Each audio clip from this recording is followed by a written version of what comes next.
Hello, listeners. Before we get on with today's show, we have a message from our supporters over at Mania Club.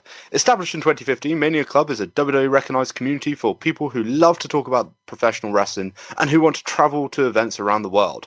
And during WrestleMania weekend, Mania Club hosts their annual world-renowned tailgate party. Connect with people, learn some stuff from locals, and rely on the members of the group to help you navigate through the craziness that is WrestleMania week.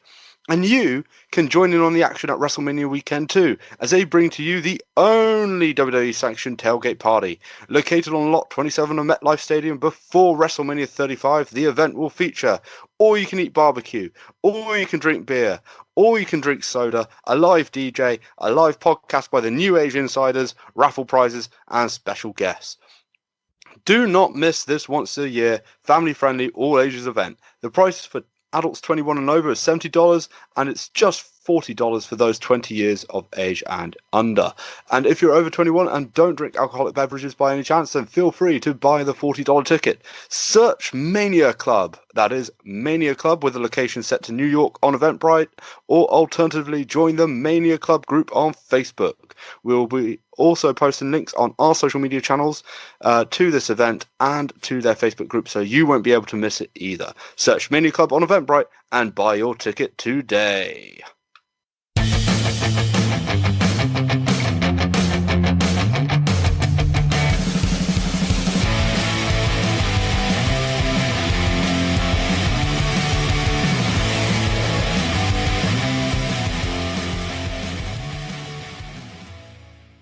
Hotel, Oscar, Lima, Yankee, Sierra, Hotel, Oscar, Oscar, Tango. Holy shoot.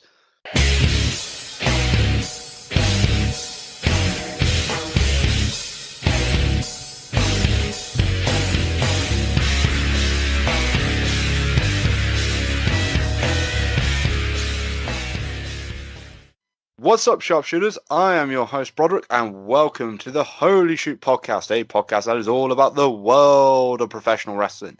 On today's show, we are starting to move onto the Fastlane, onto the road to WrestleMania, and other such buzzwords as we preview WWE Fastlane 2019. Will KO stun the world and become WWE Champion? Will the Man become the Man once again? And will McMahon turn on Miz, ending McMiz? Plus, some people might be fighting with my opinions, as I will be reviewing fighting with my family. And our last segment will be the bomb, the Batista bomb, that is, as we'll be going into a deep dive into the career of Batista in WWE. Anyway, joining me on today's show are... Hi guys, it's Jason again. And Sam, I was going to do an impression of Dusty Rhodes, but I've just bottled it at the end there. Shall I have a go now? Dusty Rhodes, the American Dream. Nah, see, it's not good. It's not good. I had a go, though. God damn it, that was really good. We're back, Jason, with the impersonations. Yeah, I enjoyed having a week off last week, but fair enough. Yeah. Guess who's back? Back again. Brod is back. Brod has found his smile and returned to the show. Oh, yeah, it's amazing what caffeine does for you. As I'm about to sip on a cup of coffee away from the mic, guys. So how's your week been?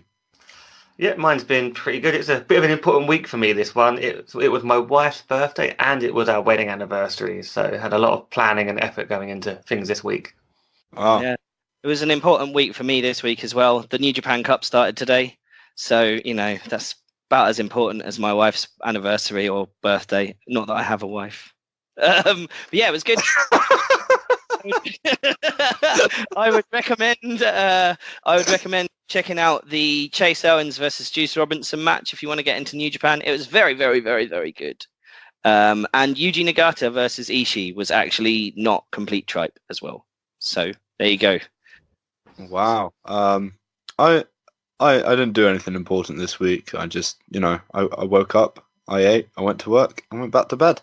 It was all good, all gravy. But yeah, I got to agree with you there, Sam. The New Japan Cup is far more important than Jason's wife's birthday or anniversary. Right.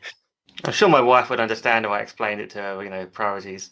Well, yeah, exactly. That's why you're here with us right now instead of celebrating your anniversary all weekend long.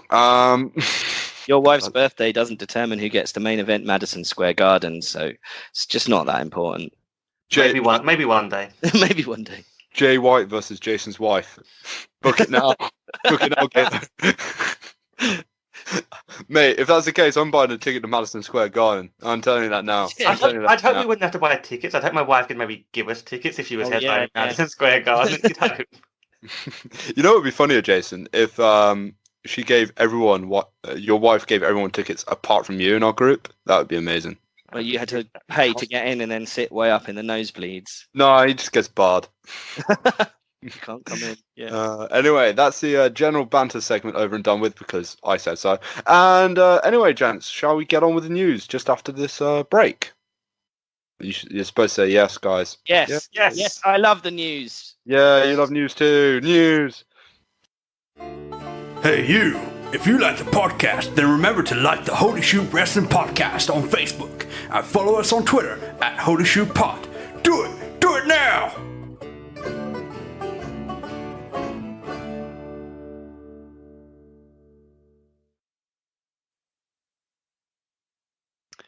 So, there are a few things that have happened in the news this week, and shall we start with the big one? And that is WrestleMania 36 is heading to Tampa, Florida. Once again, the Sunshine State has WrestleMania. Again. But I will say this though, that pirate ship is going to make some spectacular entrances. What are your thoughts about Mania in Tampa, Jason?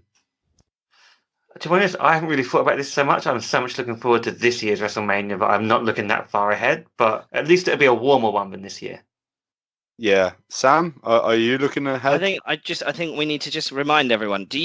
Are you aware Brod and Jason are going to WrestleMania this year? Because they might not have mentioned it before. We're going to WrestleMania! They're going. They're actually going. I broke the No, Mania in Tampa. I mean, it's another big American city.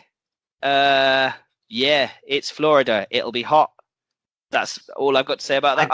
How much difference does it make? Really? Well, I do like pirates. It's got a fucking massive pirate ship that shoots like cannons and stuff. You know, it's amazing. Like, I had no ambition to go next year, but if this weekend is good, I might go just for the WrestleMania with a pirate ship. And also, imagine Kairi Sane's entrance.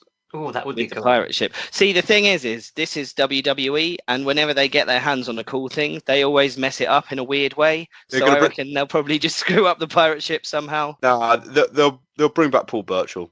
That's what it is. Pirate Paul Burchill. I liked Paul. Yeah, I liked him too. I think we might be the only guys that actually like Paul Burchill. Was that the Johnny Depp knockoff guy? Yeah. It was bad. Great. But I love bad wrestling, so it's all good. But anyway, moving on, and speaking of WrestleMania, Ronda Rousey, as you know, is probably headlining WrestleMania alongside Charlotte Flair and Becky Lynch. However, there are reports starting to surface that she is really unhappy with the current story with Becky Lynch and legitimately doesn't like Becky. Furthermore, an interview from August, I think this is actually a bit earlier than August, so I do apologise, listener, but it reared its head where Ronda admitted to having issues with her speech, which means the angle on social media could very well be a step too far from Miss Lynch. What are your thoughts on, well, just generally this mess of a story and, you know, potentially Ronda leaving the company as well, because there's a lot of news around this match at the moment. I mean, what the fuck is going on? This is... I can't tell if it's a worked shoot angle or if it's like just really bad writing. But I have heard personally or read that Ronda and Becky have been working together on a lot of the spats they've been having on Twitter, and so Becky's been helping her write stuff, which means surely you wouldn't like have a go at someone's speech impediment without running it by them first, would you? That's the thing. It's so work shoot. It's more work shoot than Vince Russo at this stage. Yeah. I mean, I'm going to lay into the angle when we come to talk about Fastlane later, anyway. But yeah, preview. They'll preview, but it's kind of nonsense. Basically, I think this is bollocks. Yeah. Jason, what are your thoughts? Yeah, I give it a 10 on the Russo meter. Ooh, yeah. It feels like it's all a worked shootiness at the minute, and I mean, it's great. They're getting good publicity, right? They're getting mainstream publicity, newspapers, and people are picking up on it because of what's going on. I'm guessing that's what they were actually aiming for. I don't think bad PR is what they're aiming for. But yeah, I'm in. By the way, I think we're going to introduce Russo meter over the next few weeks. We need the Russo meter. I just want an actual visual meter that I could post on Twitter with Vince Russo's head sliding up and down. Yeah, it's got to be sliding along. Yeah. It'd be like a temperature gauge, like how fucking Russo is this? So what would be a measure of Russo? One bro Russo. Yeah, bros. Yeah. Listen to me, bro. More Matt Riddle bro than bro. That was. This is 8 bros on the Russo scale. 8 bros out of 10 bros. Yeah. Oh dear. Anyway, moving on to sadder note. Tomasso Ciampa is out with a neck injury, meaning that he will be forced to vacate the NXT Championship, thus ending the final act of his storyline with Johnny Gargano early. The two were apparently due to face each other in the main event of NXT TakeOver New York, but Ciampa's injury could put him out between 3 to 14 months. Oh dear, Jason. Yeah, this sucks. This really sucks. I think we've all been loving this storyline for the last 2 years, and the back and forth they've had working around other injuries. But I'm hoping they can work this in terms of somehow using it as a reason to explain his injury or why he's going, and they put the blame on Johnny somehow. But I don't know if they're going to be doing that or keeping it simple. We won't know for a few weeks. But yeah, it just sucks. Yeah, can I just say something? On a really selfish note, TakeOver New York is going to be on my birthday. I'm going to be at TakeOver New York. I wanted to see this rivalry end at TakeOver New York. And it doesn't happen at TakeOver New York. I am really upset on that level. I'm being a dick. I don't blame you. This is the best rivalry I've seen out of WWE in years. It might be one of the greatest rivalries, or if not the greatest rivalry or storyline they've ever produced. And it's just... Oh, damn. I feel sad for both Ciampa and Gargano that they don't get to complete that story properly. 3 to 14 months as well, man. His neck must be completely shot. If that's the range of time they think. They don't know until they go in there. It's different reports. Someone said 3 to 6. Someone said more like 6 to 14. It's really unknown at the moment. Yeah, I mean, apparently he is also suffering from spinal stenosis, which has ended the likes of Steve Austin and Edge's careers early. Sheamus is currently battling with it, but yeah, I think if Ciampa recovers, and we say if, I mean, Jason Jordan kind of had a similar injury and he's pretty much retired now. I sincerely hope he recovers. It's a waste of talent, and I hope it doesn't shorten what's already going to be a short wrestling career at this rate, even further. Jason, being the historian of our podcast, and let's end the news on a more somber note, unfortunately. This past weekend, we saw the great King Kong Bundy pass. Do you want to say a few things? Oh, yeah, I can hit a few things. I think King Kong Bundy probably best remembered for that main event at WrestleMania 2 against Hulk Hogan.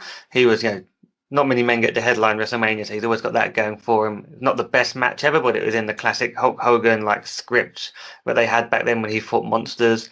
So that's what he's best known for. But he had quite a long career. He started in 81. He started in 1981, and then he carried on till about 2007. So he was in and out of the ring, semi-retired a few times. But what I love about King Kong Bundy is the name and his appearance. He was a giant of a man. When you're called King Kong Bundy, you've gotta be big, and he just had this freakish look to him. I think the bald head as well, the singlet, the whole combination just made him look huge. And I think, he was obviously, he's not in the Hall of Fame yet, which is weird. I thought he'd already gone in, but then I've realised from this that he's not actually in there yet. So he's definitely a Hall of Famer at some point. And he had 2 runs in WWE and some big matches while he was there. Yeah. Did you? Oh, sorry. No. Go ahead. Sorry. Yeah. Did you see Enzo's tribute tweet to King Kong Bundy, where it's talking about the guy with the green tongue? Yeah. I always remember the wrestler with the green tongues. Enzo, you're botching and you're not even in the fucking business anymore. I assume that was just mad. I thought that was deliberate to get attention and him just being a dick, but maybe not. But I Georgie Animal and King Kong Bundy up. I honestly think he meant well. I'm going to give him the benefit of the doubt. I think he meant well. He's not actually trying to draw attention to anything he's doing at the moment. But oh dear, if you don't know what you're talking about, shut the hell up. Yeah. Well, my favourite thing about Bundy, I'll just mention as well, he was the guy that did the 5 count. So, he would demand the ref counted 5 after he destroyed people. That's so Big E stole his gimmick. Yeah, that's where Big E got it from. Could you imagine a King Kong Bundy versus Big E? Oh man, both in their prime. That would be great fun, I reckon. That would be great fun. Boys. I'd pay to see that. Yeah, I would pay to see that too. Take all my money. Eventual heaven. But anyway, yeah, so that wraps up the news. Up next is our preview of Fastlane just after this quick ad.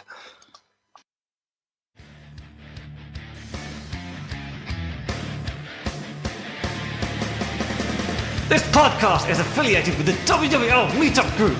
WWL, or Watch Wrestling London, get together with many fans to watch pay-per-view replays on Monday nights and attend live events across London, be it WWE, Progress, Rev Pro, Eve, and many more.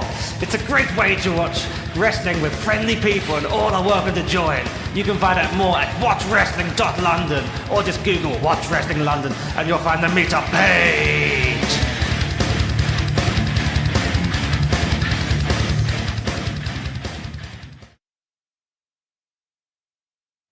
So, the last speed bump on the road to WrestleMania is this Sunday in Cleveland, Ohio, as WWE presents Fastlane. What an ironic title, since everything has been kind of first gear on Raw at the moment. But with that being said, there are 8 good-looking matches on the card, and I would say, we will go through them individually, but first, I just want your general feelings on this card. Sam? I think, like every Fastlane, you won't remember or care what happened at Fastlane after Fastlane happens. It's just like, there'll be some neat matches. It's probably not going to be like an amazing pay-per-view. Nobody's going to put it in their top 3 pay-per-views of the year or anything like that, Yep. Jason?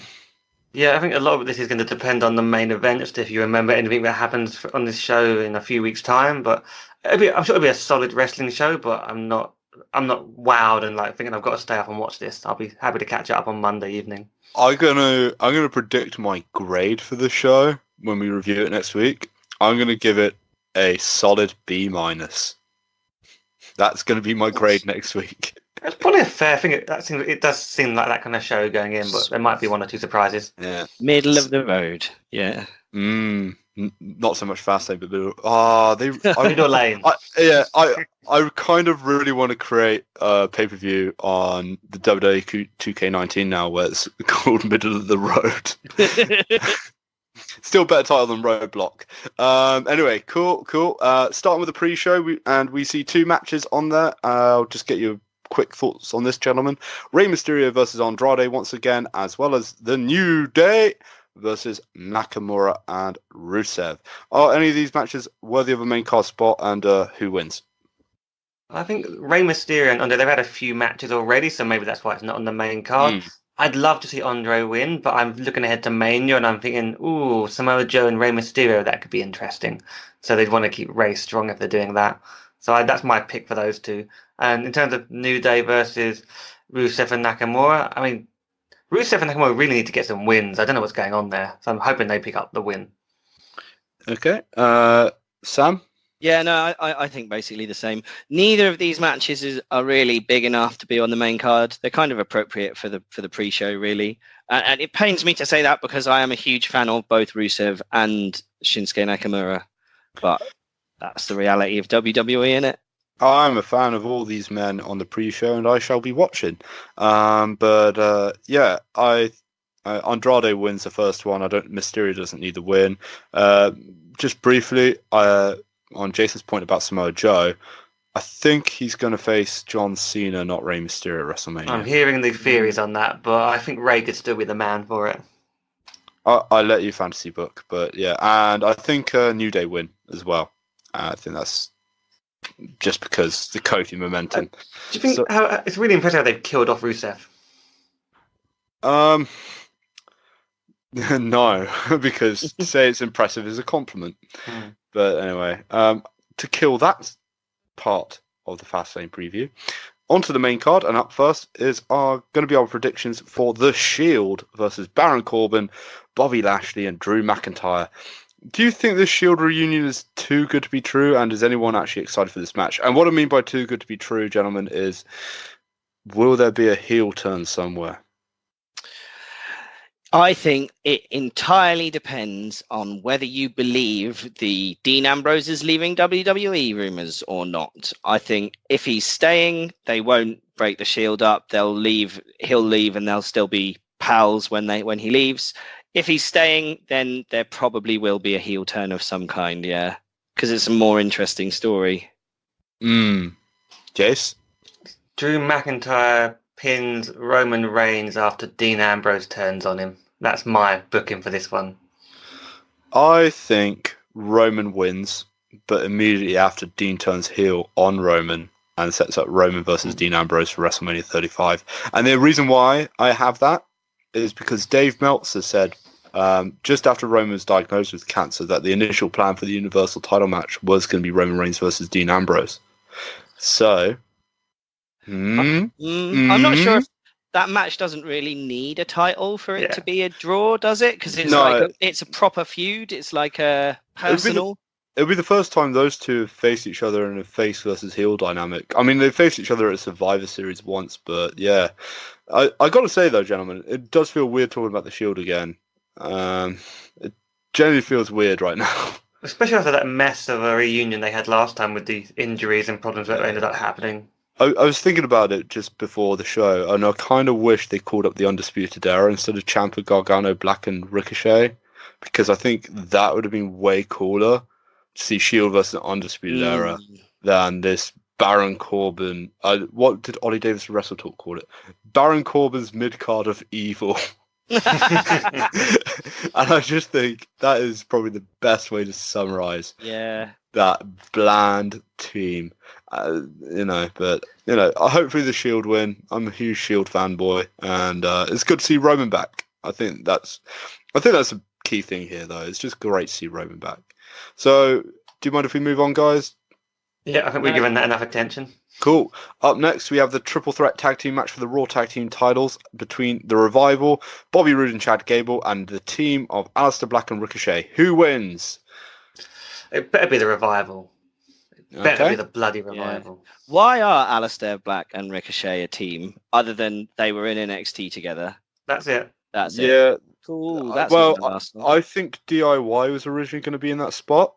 But because of Ciampa's injury, they had to rewrite Monday Night Raw's episode. This is a rumor, and that's why Aleister Black and Ricochet have kind of merged together as a team. But with that being said, not to spoil NXT too much, but they're in the Dusty Rhodes Classic together, and I think they were scheduled to be together before they were formed as a team on the main roster.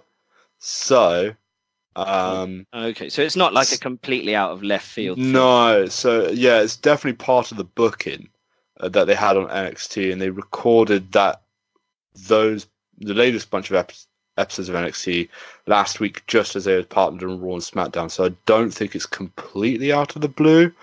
And judging by the way the takeover card is gonna go, it's not completely out of the blue. But anyway, I have the Revival pinning Bobby Roode and Chad Gable, since they're gonna protect Black and Ricochet. In the pin.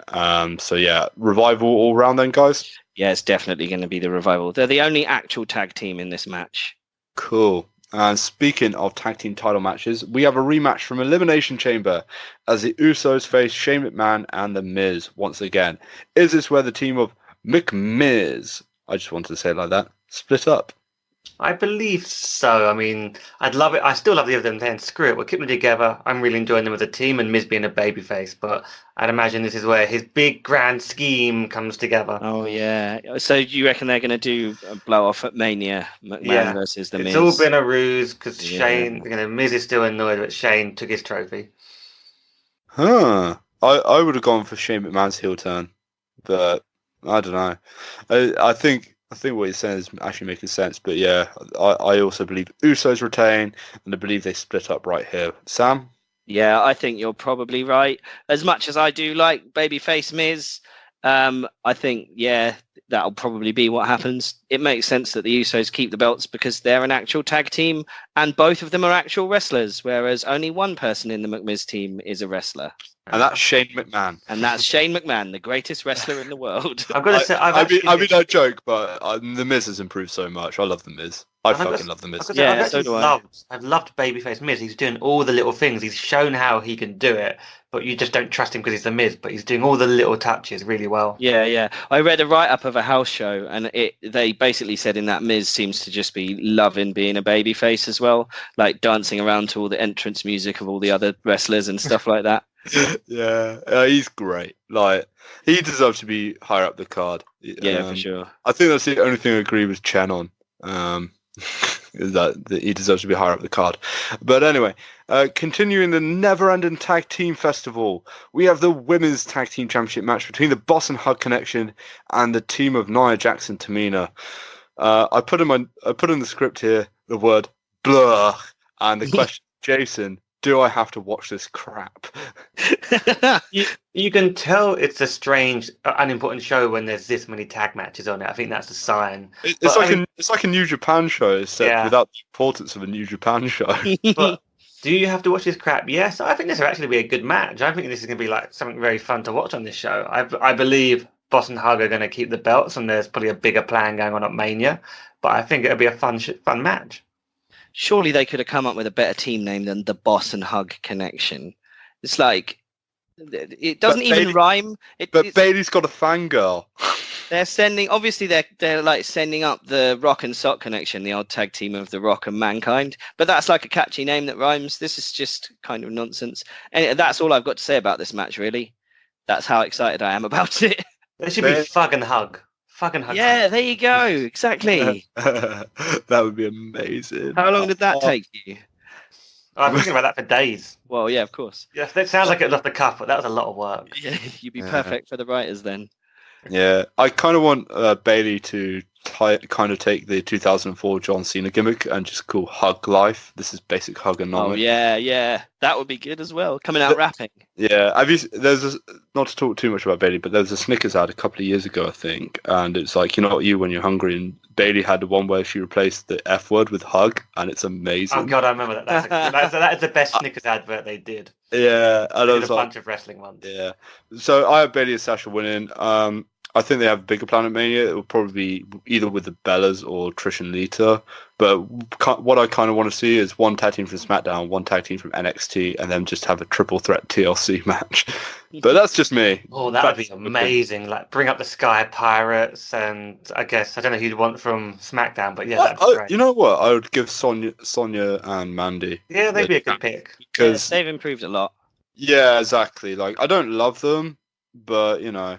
Mandy Rose did nearly kill Asuka this week. I just realised I forgot something off the script, gents. That is Asuka versus Mandy Rose. I legit forgot the script. Oh god. Asuka wins. That's all I care about. What about you guys? Yeah, Asuka wins. Asuka wins if Mandy Rose doesn't nearly kill her, like she did at a house show earlier this week, where she dropped Asuka squarely on her head. Like, she botched the move, and then she was like, oh, okay, that didn't go very well. I'll just do the same thing again. And then she did, and yeah, in the clip I saw, it looks brutal. But Asuka said on Twitter she's fine, so that's good, I suppose. She's Japanese. She probably fractured her spine in multiple places and will continue going. You know, like they're hard as nails. I watched a video from when she was in DDT, and Minoru Suzuki starts shooting on her. That was really grim. Like, he's properly hitting her, but apparently she told him to. Yeah, she's one tough cookie. I'll give her that. Yeah.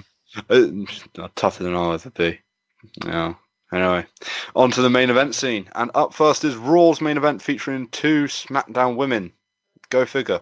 But anyway, Becky Lynch goes one-on-one with Charlotte Flair, and if Becky wins, she is reinstated into the Raw Women's Championship match at WrestleMania, because the Royal Rumble is absolutely effing meaningless at this stage. But anyway, I'll start by saying this. This is complete rubbish, right? This is peak fucking WWE booking. Yep. Have something really, really good that you can tell a really simple story, and it'll be really great, and it'll sell loads of tickets, and then you bollocks it up. So I've got a write-up here of what I think the plot was leading up to this match, or leading up to the WrestleMania match. Do it. So first of all, Ronda story time with Sam. That's a new segment. So it starts. Ronda costs Becky and Charlotte the SmackDown title at TLC in revenge for them attacking her earlier on. Mm-hmm. Then Becky loses her title rematch to Asuka at the Rumble. So Asuka remains champion. Becky takes Lana's place in the Rumble when Lana is too injured to complete, beating Iron Woman Charlotte to earn a title match at WrestleMania. So Becky wins the Rumble. Then Stephanie and Triple H come out and say, Becky, you're injured, and so you have to get a clearance from a doctor before we can have you in the match.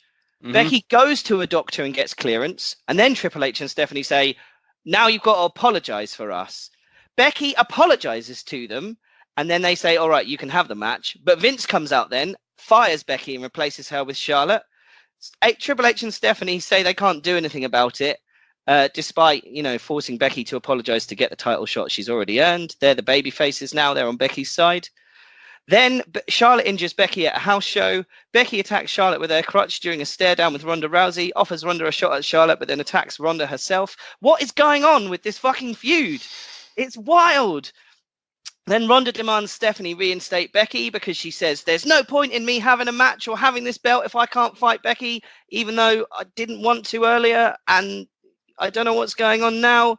Then Stephanie announces randomly that Becky's suspension is overturned. and Becky will face Charlotte for the title at Fastlane because Ronda's given up the championship. Then Stephanie and Triple H make Becky sign a hold harmless agreement to say that she won't sue the WWE. Then Ronda shows up and says, actually, I'm still the champion. I want that belt back. So Stephanie goes, okay, well, here you are then. Here's your belt back. And now Becky is fighting Charlotte at Fastlane for a chance to get added as a third person to the singles match she already earned at WrestleMania by winning the Royal Rumble. Oh, and also Stephanie's a babyface now. What the fuck, WWE? I tell you how you can make that story much simpler in one sentence.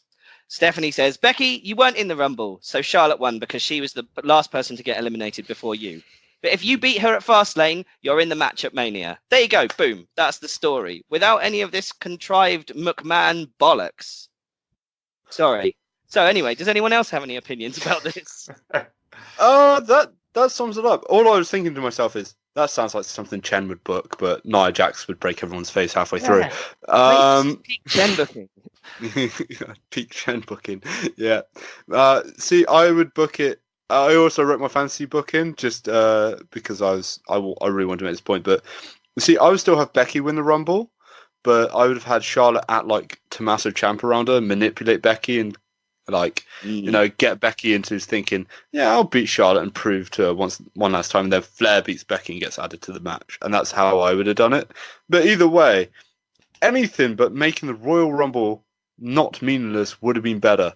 I'm not against a triple threat. I know a lot of people wanted Ronda versus Becky, and I would have been a huge fan of that, and I think I would have preferred that, but the triple threat does make sense, and everything they laid the foundations for, it made sense, and everything they did up to the Royal Rumble made sense. The Royal Rumble made sense. Heck, you know what? Even the injury angle, I didn't love it, but everything up until the moment that Becky Lynch apologized, which goes against her character, made sense. And it was great character work for Becky because she showed another layer, like she was too afraid of losing that match against Ronda yet again. It was fantastic stuff. And then she apologized. And from that point onwards, the crowd is starting to lose interest. The internet is starting to lose interest. Everyone, I swear, is starting to lose interest. And it's not the fault of Becky Lynch. She's doing a great job, given the shit material she's given. Yep, agreed. Not the fault of Ronda Rousey, because, bless her, she's been put into promos that are extremely uncomfortable for her. And,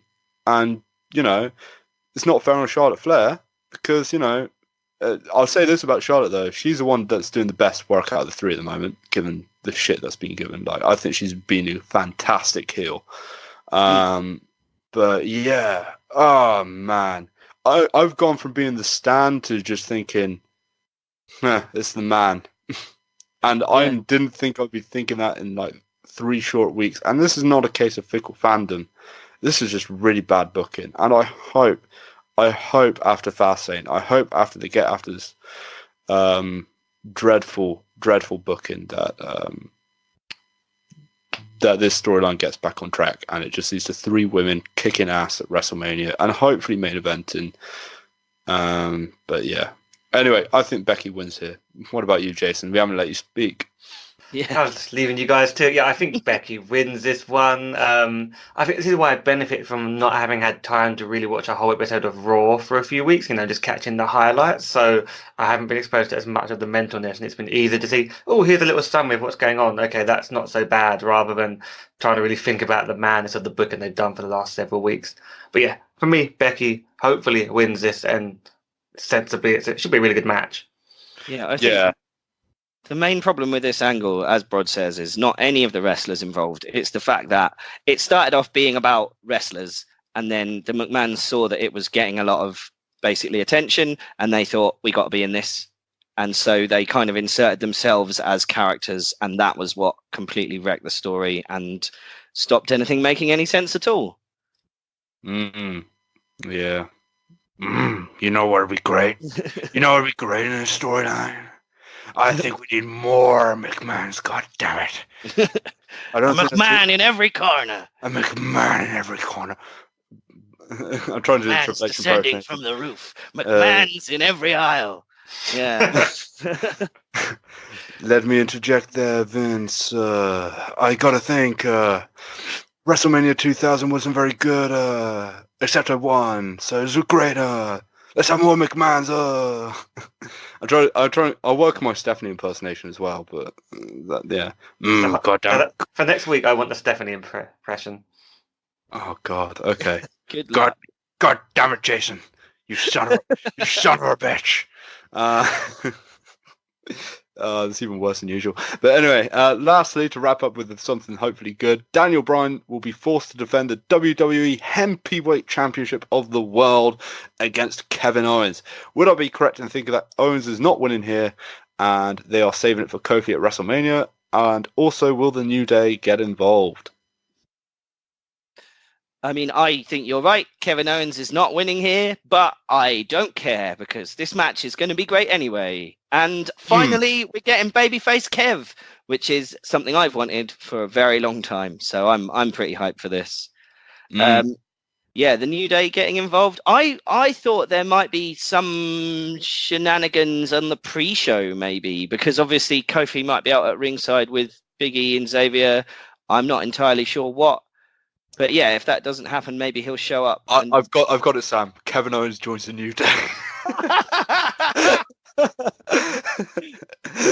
It's a new Owens. Yes, it is. It would be it would be like a Canadian pun on the New Day, but I can't think of one. The best thing about that would be Kevin Owens dancing. Kevin Owens dancing out to the New Day music. Oh my God, it would be like the most white thing I'll ever see. I could see it happening, Oh my fucking days! I really want that. Jason, sorry. Yeah, I think Kevin Owens is going to. I'm enjoying Kevin Owens as a babyface. I don't know if it's going to be like how long I get to do this for, but it's quite enjoyable to see him do it. I can't see him winning this. It seems like that would just be really odd. I don't know how that would what that would set up at Mania. It's got to be Daniel Bryan and I assume Kofi, or a multi-person match at Mania. So here's the thing. I kind of lied when thinking I'd be correct in thinking that Owens is not winning. I mean, a large part of me thinks Daniel Bryan is winning, but it wouldn't surprise me if they give Owens the WWE Championship, because the plan was Bryan versus Owens at WrestleMania. And I'm not saying Kofi won't be made champion at WrestleMania. It's just, it'll be a swerve for the sake of a swerve, and this show runs the risk of being too predictable. And I think they wouldn't mind taking this belt off of Bryan. I don't know, but anyway, whatever happens, I can imagine the New Day get involved. I can imagine Mustafa Ali getting involved after SmackDown, and I suspect it's going to be a fatal 4-way for the WWE title at WrestleMania between Bryan, Kofi, Owens, and Mustafa Ali. So I think this match will be great. I think that's my prediction. That'd be an all right 4-way. The Mustafa Ali, Owens, Kofi. But yeah, I don't think all right. That would be great. Yeah, exactly. Well, I don't think Kofi's going to win the belt at any point, though. Unfortunately. Oh, controversial. Yeah, I know. Like it. Vince Russo likes it too, but I can't do an impersonation of Vince Russo either. Bro. But yeah. Anybody else want to add anything? No, I think that it's going to be a solid show. Let's hope it does better than we expect. I tell you, I would like to add, I don't want to see any Triple H, Ric Flair, Batista work shoot bollocks on this pay-per-view. I watched Raw for the first time in ages this week, and I just what is this promo that Triple H is doing? This better not turn into a run-in or an unannounced match at Fastlane or something. Because it won't. It's safe for Mania. You'll be fine. You'll be fine. But yeah. Anyway. I think that wraps up our preview for WWE Fastlane 2019. After this short break, I'll be reviewing Fighting With My Family. Hey you! If you like the podcast, then remember to like the Holy Shoot Wrestling Podcast on Facebook and follow us on Twitter at Holy Shoot Pod. Do it! Do it now!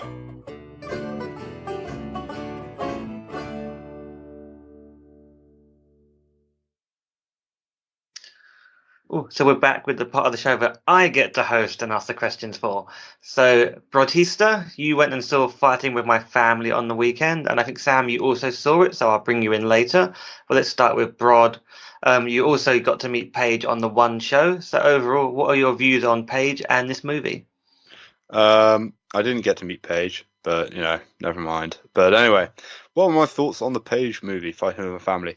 So, I thought this was a good film on the whole. I think it was a really good family drama, and it's billed as a comedy drama, and I think it gets that balance perfectly that so many comedy dramas don't do very well. I think it's really, really good in terms of like its quieter moments, in its terms of how it presents the family. I saw the documentary under the same name like a few hours before seeing this film, and you can tell that Stephen Merchant took great care in making sure that they use the same setting and the casting.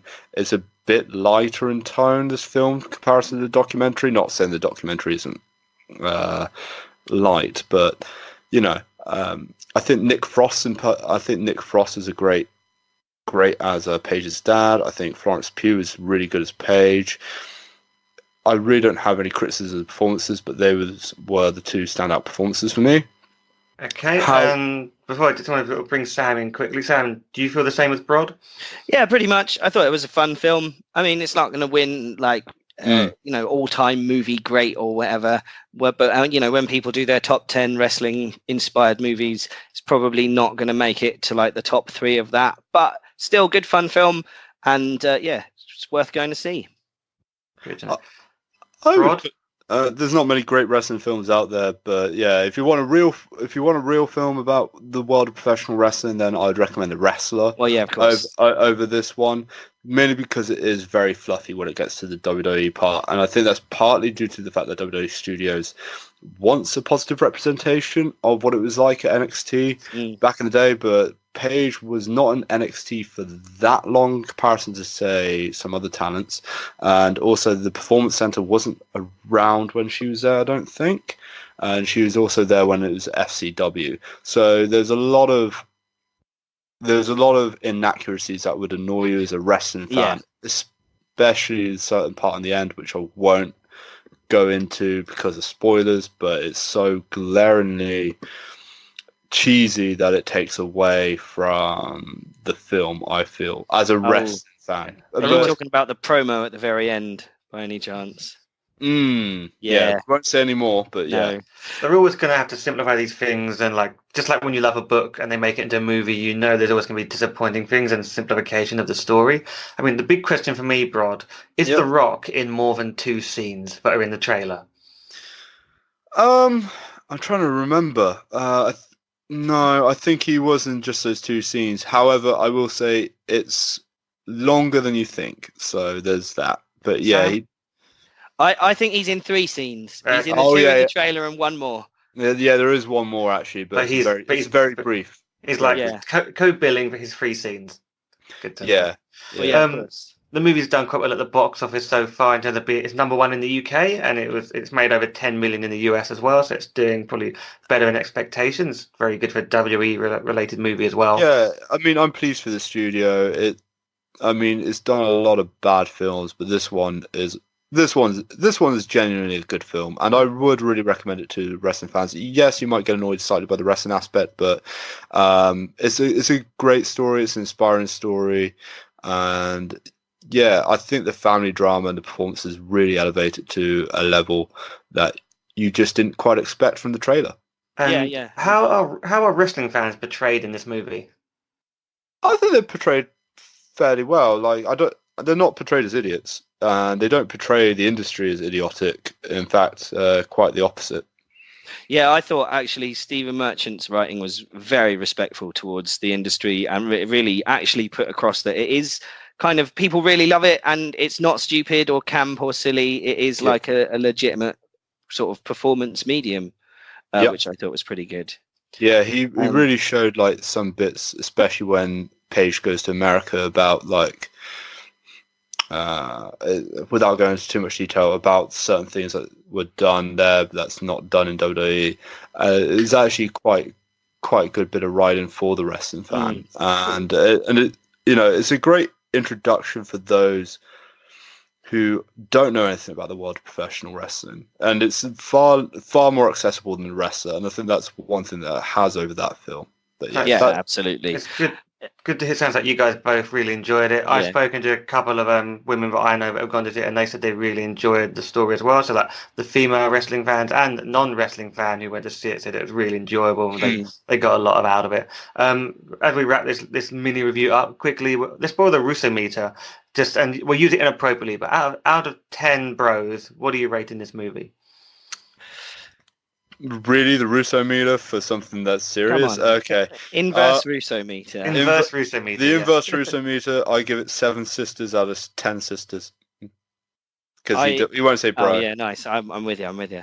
I thought it was a good movie. I'd say I'm probably about 7.5 with Brod. I think as a wrestling fan, the other thing you can get out of it is that all the cameos. There's lots of cameos, not just like in the story, but also they got a lot of British wrestlers to do the tryout scenes and stuff, so it's fun picking them out. It is definitely fun. And Jerry Lynn.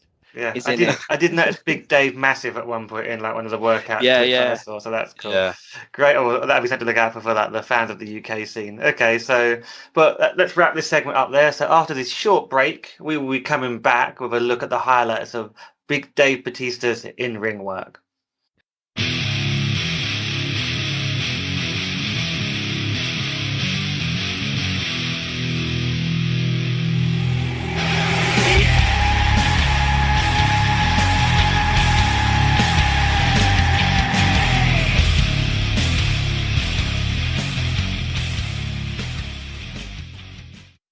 So, when people think of WWE's biggest stars, they often think Hogan, Rock, Austin, Warrior, Savage, Flair, Cena, and CM Punk. But the one that gets often overlooked, at least in my opinion, is Batista. Despite being a success story in Hollywood following his breakout performance in Guardians of the Galaxy in 2014, fans often overlook his accomplishments in the ring, as he was one of the biggest stars in the Ruthless Aggression era and the first half of the PG era.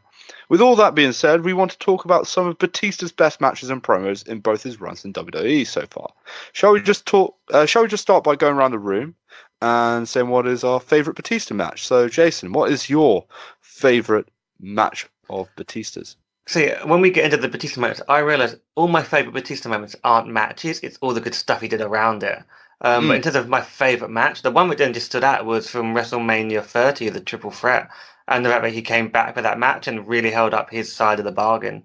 I thought that was one of the highlights in terms of his actual athletic performances. Yeah, that was a really good great match. What about you, Sam? Sam, did you die? I had myself on mute and I pressed the wrong button to unmute myself. Sorry, everyone. Let's keep that in the pod. Yeah, keep that one in. Good. So I actually didn't really watch wrestling for the Ruthless Aggression era and the first half of the PG era. So I missed a lot of Batista's kind of heyday. So actually today I spent a little bit of time doing a Batista tour. of his various big matches. Well, actually, what I did was I put Batista 4-star matches into Google, and then I watched a list of the ones that came up. And the two that really, I mean, that is basically, yes, what you told me to do, and it worked. So I really enjoyed the Batista versus John Cena Last Man Standing from Extreme Rules 2010. Obviously, I didn't have a context or the build for that, but I thought it was good fun. Batista, he's a big boy, and he's a strong boy as well. He's chucking John Cena around like it was nothing. And he did. There's a great moment. He powerbombs Cena through a table, and then he just looks at him like, "What are you going to do, mate?" It was very good.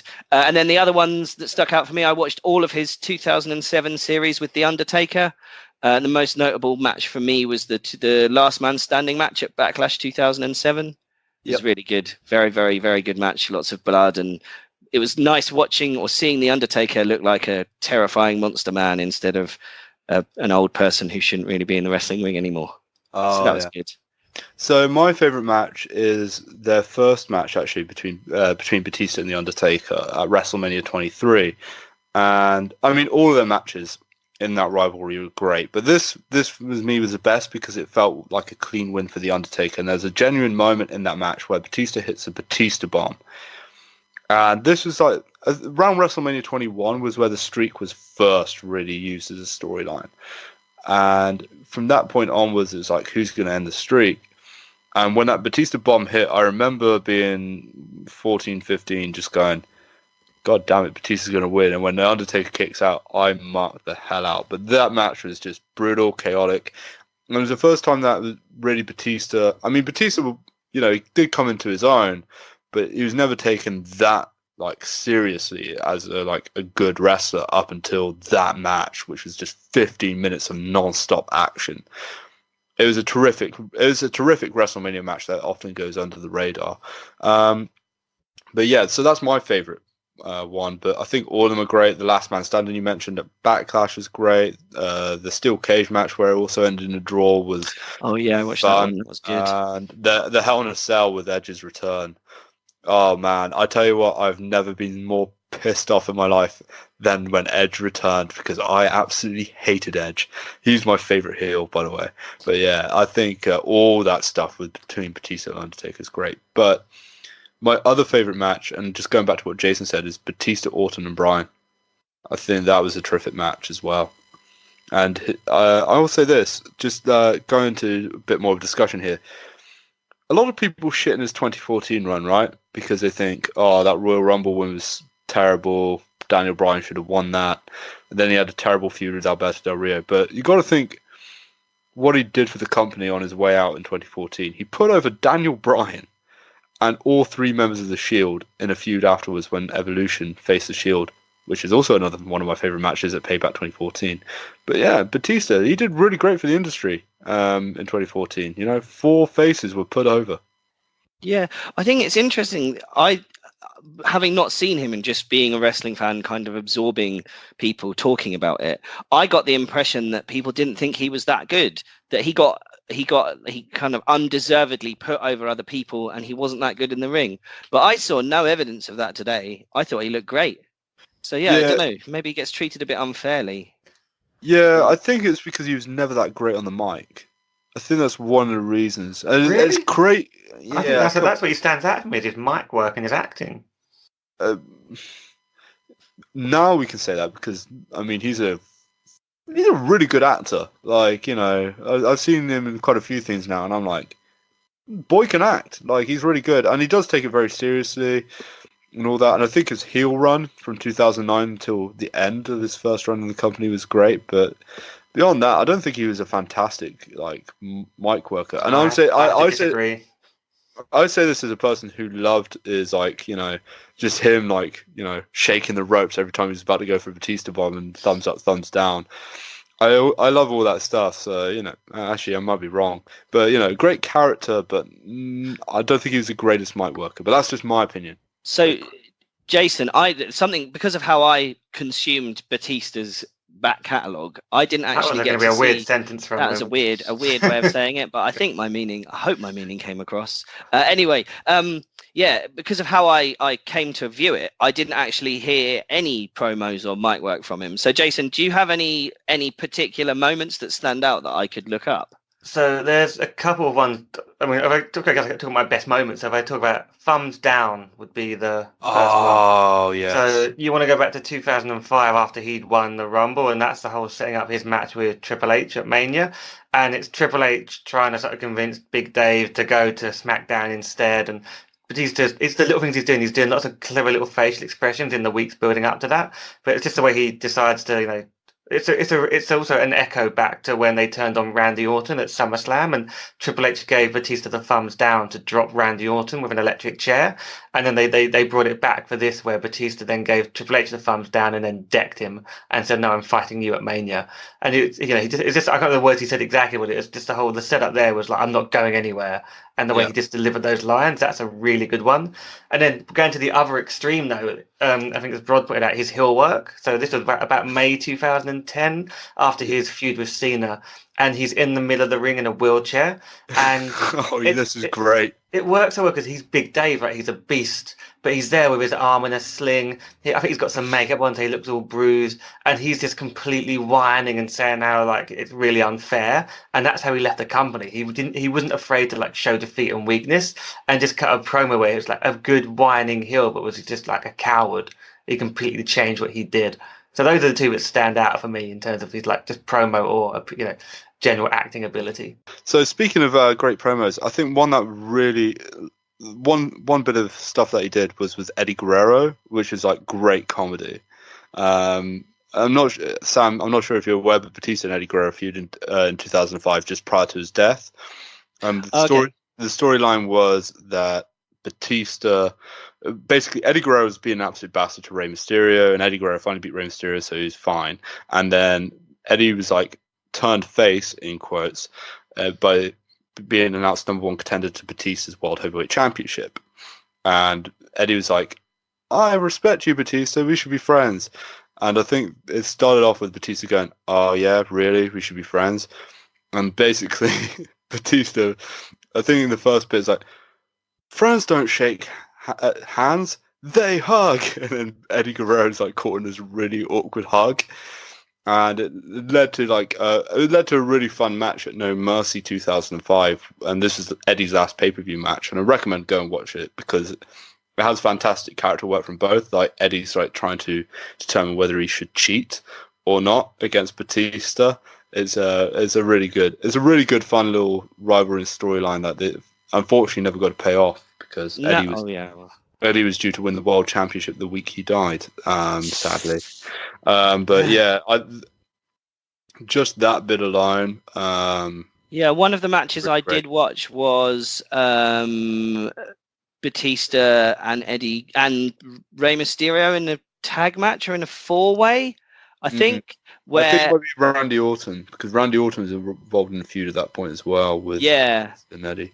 But it had, I think, either Rey Mysterio or Eddie Guerrero broke up a pin that Batista was trying to do, and then there was a bit of arguing there. That's when they had Batista and Rey. Yeah, so at that point, Batista was a face and Rey was his mate, but that's when he turned on Rey and basically said, "I'm going to rip your head off." Yes, and then just pummeled him. Oh yeah, that was a heel turn. Yeah, that was.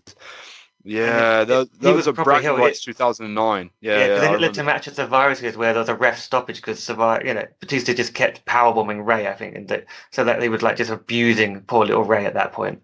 I love that. He is so good at being beaten up. I never liked Rey Mysterio, so no, I'd say I never liked. That's tell a lie. But at that point, I was like, I'm bored of Rey Mysterio. So when Batista beat the shit out of him, I quite enjoyed it. Oh, man. I got a confession about Rey Mysterio. Batista beating the shit out of people. Only in like the last month did I realize why the 619 is called the 619. I didn't. It's the shape his legs make when he does the swinging. I didn't catch that. I just thought it was a number to do with something. It's to do with his area code, isn't it? Where he's from? San Diego, yeah. Oh, I thought it's the shape his legs make when he goes through the ropes. 619. No, it's the San Diego area code. Unless right. unless Oh, I was man. attempted a shit joke that neither me and Jason get, but No, it wasn't. It wasn't Anyway. an attempt at a shit joke. It was just a fact. I thought I'd not spotted something really obvious, but I was actually completely wrong. So maybe just cut this bit out. yeah, I think no, we're gonna keep it in. That was an absolute Batista bomb of Oh a. man. Yeah, you just look dumb. You look dumb. Anyway, one thing that speaking of Batista beating the shit out of people, one thing that I did want to talk about was his Elimination Chamber performance in 2005. Because this one gets overlooked because this was a real start of his face turn, leading up to that WrestleMania 21 match against Triple H. And yeah, Triple H won the match, but he beat up Chris Jericho, he beat up Chris Benoit, and then after Randy pinned him, he then beats up Randy Orton, allowing Triple H to get the victory. I thought that was a fantastic performance inside that chamber, and I think it's one that gets overlooked just because there's been so many Elimination Chamber matches. Yeah, I know the one you mean, but yeah, I think maybe it's because of what happened, and it gets lost in the bigger picture of what they were doing with Triple H and Batista at the time, and you think of the moments of the Rumble, the contract, and the Mania match, and all the little backstage stuff. Yeah, the one thing I liked about the Elimination Chamber match is Randy Orton low blows Batista and hits the RKO, and Triple H gets up to like break up the pin, but then Triple H sits back down. I remember that. All the little things they were doing was very clever. This was like the first year within my fandom, so all this like nuanced stuff was like very new to me. So I think that's why it has a special place in my heart. But I don't know. So yeah, that's why it's one of my favorite Elimination Chamber matches. Call back to an earlier pod. You should check that out. But anyway, so yeah. Any other great? I just want to point out something that I noticed today that freaked me out a little bit, or made me feel a bit uneasy. What's up with his belly button tattoo? It's weird. That's always been a bit strange. It's really weird. I didn't notice it for like a couple of matches, and then once I saw it, I couldn't not look at it. Kind of ruined some of the matches a little bit for me. Yeah, I've never noticed it, and now I was going to plan to watch some Batista matches tonight after this pod, when this pod is getting uploaded, and then I could like share it. But no, I'm now just not going to. Now you won't be able to unsee the belly button tattoo. Yeah. Oh, you'll be happy to know. I believe he's had it removed or covered up. It's not the same. Oh, he's had like a larger bit of work done from the original, more soft one to this uglier, larger thing. Excellent. So it looks worse now. Yeah, it's kind of like it might look worse. It's kind of like crows and a skull, rather than the weird little ring. It's not a great looking tattoo on anyone really. The belly button ring. Wow. But that's my bad opinions. Oh dear. One last match I wanted to mention. I know I've spoken about 2014 already, but Evolution versus The Shield, their no holds barred elimination 6-man tag. I really do recommend people check that out because it was his last match and his last run, and The Shield won in a clean sweep, putting them over. And it was also the following night, Batista quit WWE with the very funny handshake that was gift quite a bit back in the day. And yeah, and it also the handshake was more of a wave, wasn't it? What? It was more of a wave bye-bye, wasn't it? Yeah, it was a wave bye-bye. Yeah, that was it. It's just like you drop some mic and just waves bye-bye. Like I can't really. It's not an audio it's not a video podcast, so I can't really demonstrate. But you know, you should check it out. And yeah, it led to the Shield breaking up as well. So very momentous match. That one that gets overlooked, but one that is also really, really good. And also Roman versus Batista. How sick would that be? God. I want to see Batista beat up Ric Flair some more. I think it's really good. Drag him out of retirement. Beat him up. I think what really worked about that is that you realise like Batista and Flair were tag champs and how close they are, and then to like use that in the storyline is quite clever. Yeah. Oh, I didn't know that. I just thought it was Ric Flair's an old man that people like. Have Batista beat him up, and then everyone. Evolution had a gimmick where they all had the belts. When Randy was IC, Triple H was the World, and then Batista and Flair had the tag belts, and it was like the Flair for the gold type thing. Evolution was sick back in the day. I mean, they did technically also ruin Raw at the same time, but they were really good fun. Yeah, one last thing, SmackDown 1000 promo. because it's leading to this WrestleMania 35. Just the bit where it's like Batista just being natural and saying, "Oh yeah, but Triple H, you've never beaten me." Oh, I love that. I love that, and I hope it stays like that. But again, it's just great delivery and like facial expressions by every man in that ring. yeah, but that was the thing about Batista. I know I sagged off his mic work, and I'm thinking probably a tiny bit towards the earlier start of his main event run, in fairness, but he always improved, and that was the thing about Batista. He always improved. He always wanted to do what was best for the business, and he was always willing to do what was best for the business, whether it be the Shield being put over, Daniel Bryan being put over, turning heel. He always did what was best, and he always improved. So, that's my thoughts on Batista. Anyway, thank you, gentlemen, for your time today. I think that will wrap it up for the Holy Shoot podcast this week, but join us next week for our WWE Fastlane review. Also, a tiny bit of housekeeping before we go. Jason has gone out and about and has done a couple of interviews with women involved in the world of professional wrestling. We are still working out how best to deliver it to you guys, but we cannot express how excited we are to deliver those interviews. It may be part of a bigger weekly episode. It might be its own episodes. We aren't sure yet, but definitely look out for these episodes or these segments as they are coming very, very soon. In the meantime, remember to subscribe to us on all good podcast outlets. Drop us a 5-star review where possible, and follow us on Facebook and Twitter at Holy Shoot Pod. And that's the bottom line, as this pod said so. Yay.